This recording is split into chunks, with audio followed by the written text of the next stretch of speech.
2026 সালের ফেব্রুয়ারি মাসের 12 তারিখে নির্বাচন অনুষ্ঠিত হওয়ার কথা।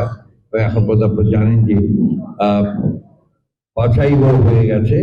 এরপরে আপনার সর্বশেষ যেটা আসবে প্রতীক বরাদ্দ আসবে, তারপরেই পুরোদমে নির্বাচনের প্রচারণা শুরু হবে।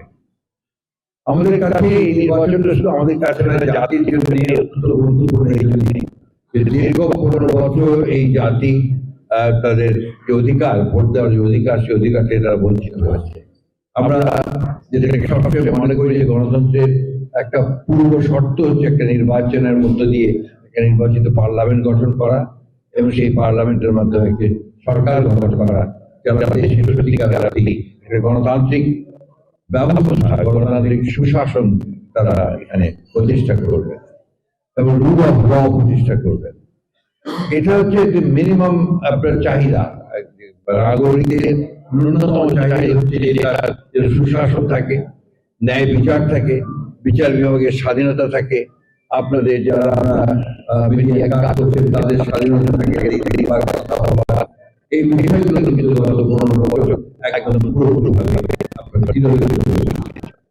আজকে আমার সেই সুযোগ আমাদের সামনে, এই সুযোগগুলি যেন সঠিকভাবে কাজে লাগাতে পারি, যে কথাটা আমরা সবসময় বলার চেষ্টা করছি যে এই সুযোগকে আমাদের কাজে লাগাতে হবে। সেটাই হচ্ছে যে একটা সত্যিকার অর্থে গণতান্ত্রিক রাষ্ট্র নির্মাণ করতে হবে, একটা গণতান্ত্রিক সংস্কৃতি আমাদেরকে তৈরি করতে হবে। গণতন্ত্র একদিনে হয় না, গণতন্ত্র প্রতিষ্ঠা একদিনে গড়ে ওঠে না। সমস্ত মানুষের প্রচেষ্টার মধ্য দিয়ে কিন্তু আপনার এই গণতান্ত্রিক সংস্কৃতি গড়ে ওঠে, যার ফলে গণতন্ত্রকে মুক্তি পায়। দুর্ভাগ্যক্রমে আমাদের দেশে এই কিছুদিন থেকে অন্তর্বর্তী সরকার আসার পর থেকে গত 1 বছরে একটা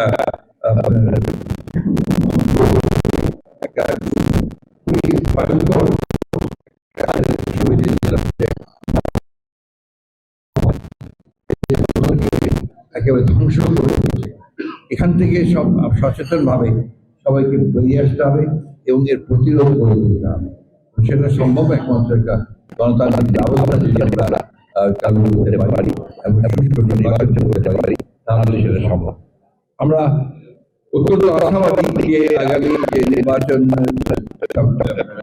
12 তারিখে অনুষ্ঠিত হবে, এখানে যে সমস্ত দলগুলো অংশগ্রহণ করছেন অবাধ সুষ্ঠু একটা নির্বাচন তারা করবেন।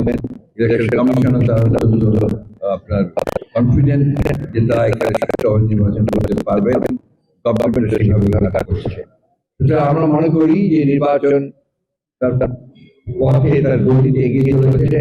আমরা সবাই যদি তাদেরকে সহযোগিতা করি, তাহলে নিশ্চয়ই নির্বাচন কমিশন সফলভাবে একটি নির্বাচন করতে সক্ষম হবে। আমি এটুকু বলতে চাই, শুধু আবারও বলতে চাই যে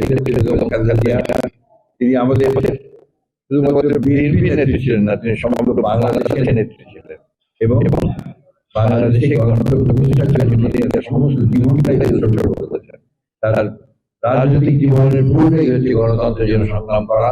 সেই সংগ্রাম তিনি করেছেন এবং সেই সংগ্রামের মধ্য দিয়ে আমাদের মাঠ থেকে চলে গেছেন। আল্লাহর কাছে অশেষ শুকরিয়া আদায় করতে চাই যে তার চলে যাওয়াটা হয়েছে একটা রাজকীয় চলে যাওয়া। এই দেশের মানুষ তাকে কত ভালোবাসত তার প্রমাণ আমরা দেখেছি এই জানাজার মধ্যে দিয়ে আমরা সেটা লক্ষ্য করেছি।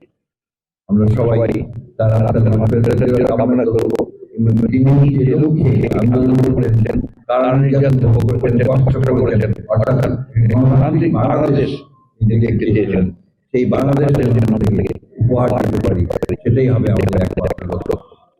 আজকে এই সময়টা কিন্তু অত্যন্ত গুরুত্বপূর্ণ একটা সময়।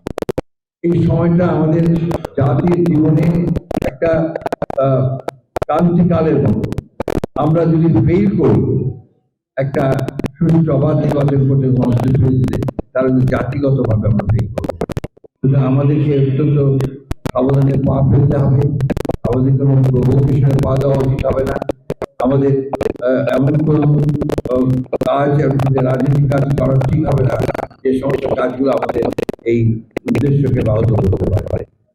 আমি সবশেষে সকলের কাছে, সব রাজনৈতিক দলগুলোর কাছে এই আহ্বান জানাতে চাই, আসুন আমরা সবাই মিলে অন্তত যে সুযোগটা আমরা পেয়েছি সেই সুযোগটাকে আমরা কাজে লাগাই, একটা অবাধ সুষ্ঠু নিরপেক্ষ নির্বাচনের মধ্য দিয়ে দেশকে গণতন্ত্রের যে দ্বার সেই দ্বারকে অতিক্রম করে গণতন্ত্রের প্রতি এগিয়ে যাই এবং একটা গণতান্ত্রিক পার্লামেন্ট নির্মাণ করি, নির্বাচন করি, একটা গণতান্ত্রিক সরকার আমরা গঠন করি।